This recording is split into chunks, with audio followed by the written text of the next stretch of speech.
This time, I'd like to start with a story that might make you wonder, why this topic? But as we continue, you'll find it flows naturally. So, let's get started. Currently, people well versed in history or in Japan-Taiwan relations are expressing anger over a particular issue. This issue is related to a hit-and-run case, which, despite happening over 2 years ago, still remains unresolved. On June 29, 2022, in Beppu, Oita Prefecture, a man ran over 2 university students with his car and injured them seriously.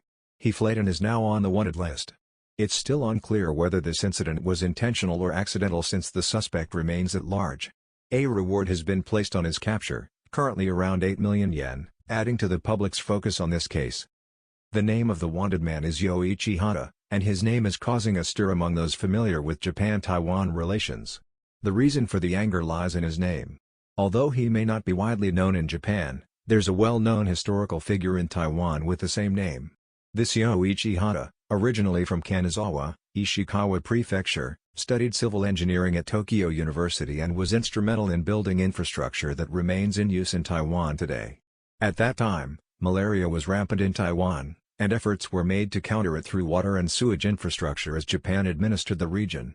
Hata's contributions to public works and infrastructure made him well respected in Taiwan, where he was even honored with a statue. Hata's superior, Yarushima, was also a pioneer in Taiwan's infrastructure development, and he too is revered, with a statue in his honor.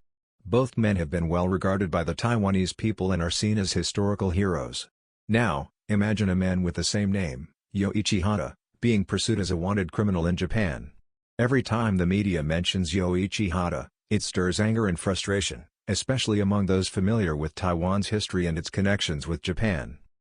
In addition, Taiwan has a political group known as the Chinese Unification Promotion Party, which is an anti-Japanese organization with strong ties to the Chinese Communist Party, CCP.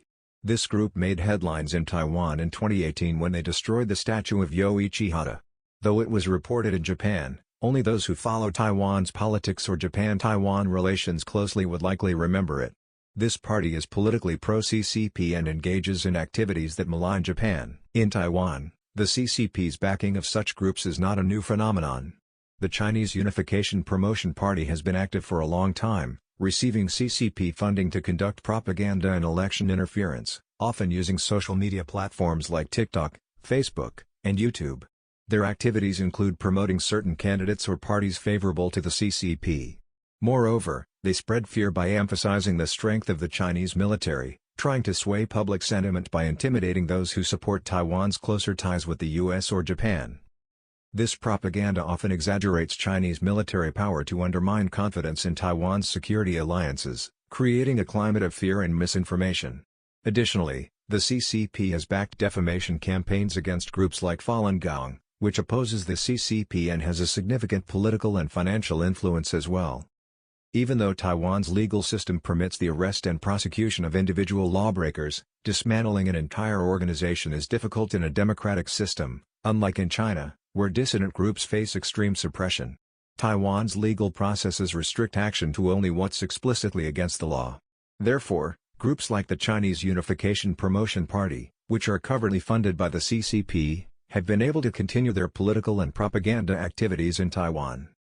The CCP's influence is not limited to Taiwan, it also extends to Japan. In Japan, there have been cases where North Korea abducted Japanese citizens, yet certain politicians downplayed these incidents. The extent of foreign influence on Japan's political landscape has been concerning. If Japan's leaders do not act in the country's interest, there's a risk that Japan will continue to be vulnerable to influence from the CCP and similar forces. In Taiwan, despite the mixed opinions about Japan's past colonial administration, there are still many who feel gratitude toward Japan's historical contributions, as symbolized by the statue of Yoichi Hata. However, forces receiving financial support from the CCP are actively spreading the narrative that Japan is an enemy. The CCP is aggressively conducting anti-Japanese campaigns worldwide and, for Japan's leaders, engaging with such forces without caution should be avoided. I wanted to share this perspective to raise awareness. That's all for this discussion. I look forward to seeing you in the next video.